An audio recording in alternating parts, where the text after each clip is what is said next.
Yan, ngayon tuturuan ko kayo kung paano diskarte sa pagtatali na hindi kayo mahihirapan tapos hindi kayo matatagal. Kasi yung iba pag nagtatali sila, binubuhol nila ng napakaraming buhol. So natatagalan sila magtali. Ngayon ituturo ko sa inyo yung shortcut na pagtatali. Diskarte ito ah.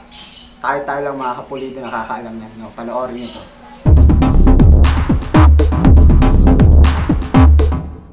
Minsan kasi mga kapulido, pag nagtatali yung iba, nakaganto yung tali nila. Sobrang laki, sobrang haba ng ano nila. Kapag tinatali nila, ganon. Halos nakapasok tong ano, ganon. 1, 2, 3, 4, 5. Yan, nasa 6 na tali, 6 na buhol.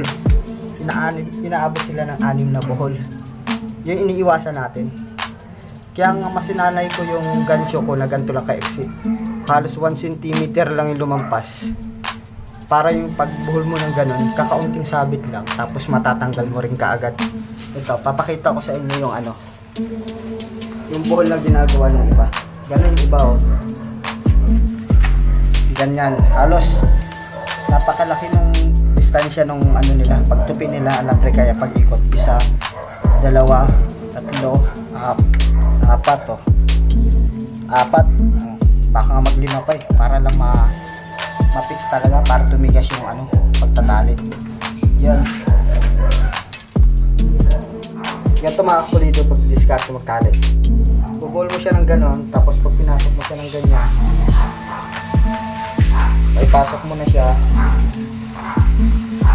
Yan. Yan. Halos dulo lang yung kapasok, kaya halos 2 ikot lang to.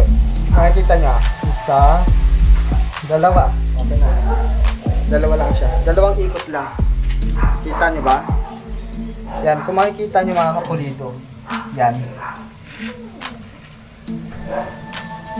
Yan, halos 2 ikot lang yan. Hindi na nag-aapat yan o. Minsan kasi talaga aabot. Minsan naaabot ng 3 ikot yan. 3. Pero 2 talaga. Minimum 2 ikot lang. 1, 2. Pero iba kasi naabot ng 5. Ano pa kasi pinagagawa nila. O isa pa, papakita ko pa sa inyo isa pa. Para hindi gaano eh. Para hindi kayo gaano mabilisan. Dito siya. Pagpasok mo dyan, yan. 1, kasi dito tagpo eh. 1, tapos 2. Okay na siya. 2 ikot lang. So, gano'n naman. Sa diskarte naman itong alambre, pipipiin mo naman siya sa dulo, gano'n. Mag-iwan ka ng konting ano, tapos ikot mo na siya dito. 2, oh. 1, 2. Gano'n ulit. Ito, try natin dito. Yan. Yan. Kaso minsan kasi pagka ganito, mas madali siya itali rito. Kasi pag nakakross ng ganun yung bakal, pag dito mo, kung mapapansin mo, pag dito mo siya tinali, dito sa kabilang side na to, pag ganun, kumukontra yung bakal na to. Ito, yung bakal na to, tumatama tong alambre dyan. Pero pag dito mo siya pinadaan sa kabila, ayan, nagpipix lang siya ng ganun, nagpipix na siya. Kaya mas madaling way yung dito, sa kabila, kung saan pumatong yung pinatungan ng isang nasa ibabaw. Papunta ng ikot mo, ayan o, tingnan mo, 1, 2, o yan, halos 2 ikot lang talaga siya. Yan. So ganun mga kapulido, sana may na-share na naman ako sa inyo na panibagong technique o diskarte sa construction o pagtatali ng bakal.